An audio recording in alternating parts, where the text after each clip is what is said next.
Evening everybody, hope everyone is well. I have had a question come in. This is from Vitold Papanista 7613. Thank you. Can you tell me if I need an audio interface for Behringer Model D, and how do I work with my speakers, computer and my MIDI keyboard? Which I did reply. And it's a good question, but it made me think about what's the most kind of the least you could get away with, not all this nonsense going on here. If you wanted to do a really minimal kind of like electro set, what could you get away with? And it got me thinking. So this is what this video is about, a kind of a minimal kind of Model D setup where you just really need a Model D and some kind of drum machine as a sort of, you know, a suggestion of a minimal setup.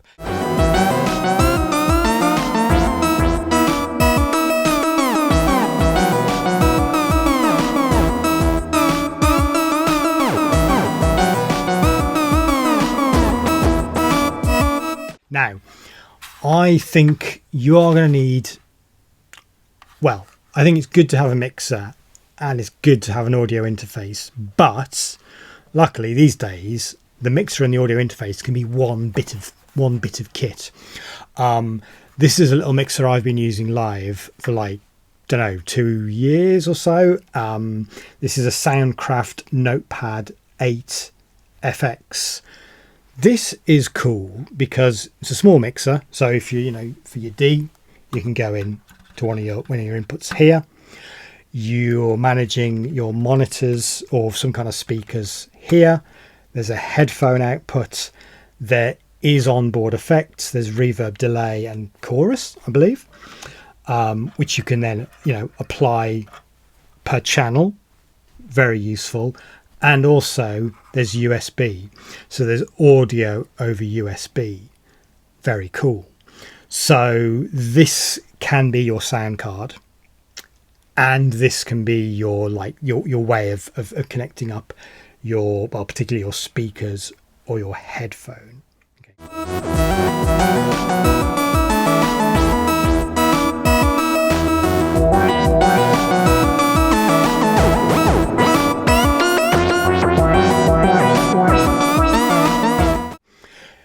In terms of MIDI, yeah, you know, any MIDI controller will control this. And just, you know, as I say, you know, this is a mixer I have and I like it, and it's, you know, Soundcraft, so it's like absolutely solid. There are plenty of small footprint mixers that have USB. Like 5 years ago, we might be talking about Firewire, but Firewire's kind of come and gone. If you fully embrace the Mac ecosystem, there might be Thunderbolt versions of this, but I don't know. I think, you know, you'll find a good mixer that has USB for around £100. I'm going to say possibly cheaper if you go for like some crazy like brand you never heard of on Amazon, but they might be fine. So, you know, personally, I would stick with like Soundcraft, Mackie, Yamaha, you know, Alesis, the classic sort of, you know, brands you associate with mixers. So that's an answer to the question. So what we're going to do is I'm going to go upstairs and I'm literally going to set up the most minimal set I can get away with, just using this guy, using the Model D.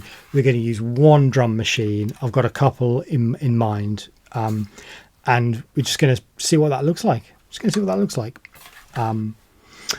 The MIDI files that we're playing with today, I'll package these together. I'll put them on the coffee shop so you guys can download them, play with them and recreate this experiment if that's something you'd like to do and interesting. So let's finish my brew and migrate upstairs and have some fun in my little rehearsal space.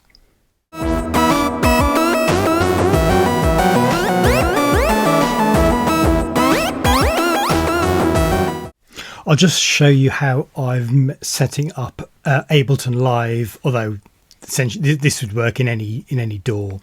So I mean, I just, the most basic project to MIDI tracks to audio tracks, there's a reverb, a delay set up on a send, and this is like the default project you open.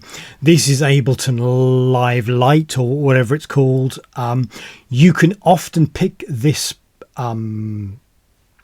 product up when you buy a piece of hardware. So if you buy some kind of controller, they'll often bundle in Ableton Live Lite, so that's a kind of nice sweet deal. Live Lite is generally limited to 8 tracks and 8 sort of slots.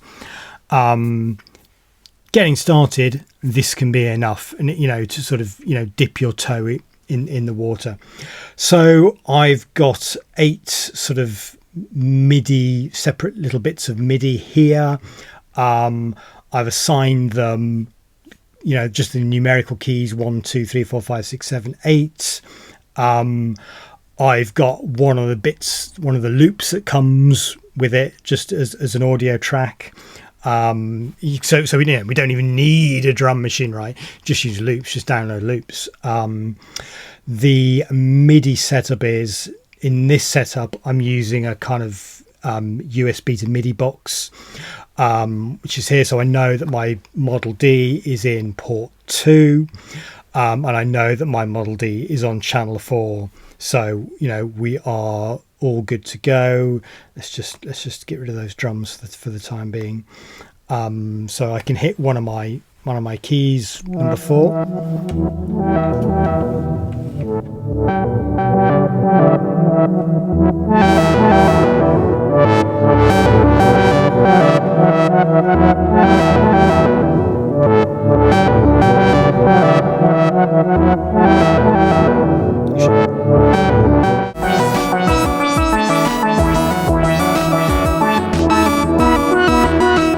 Okay, so we have got a mixer, we have got headphones, cheap pair of headphones, then we've got a Model D in the back. We've got that cable coming out and just going into channel 1. Easy peasy, squeezy lemons. We are going to control the Model D from USB, no messing around with MIDI. This is attempting to be, oh dear, Mrs. Sheddington wants to get into the basement. This is attempting to be the super minimal setup. So all we need now is a computer.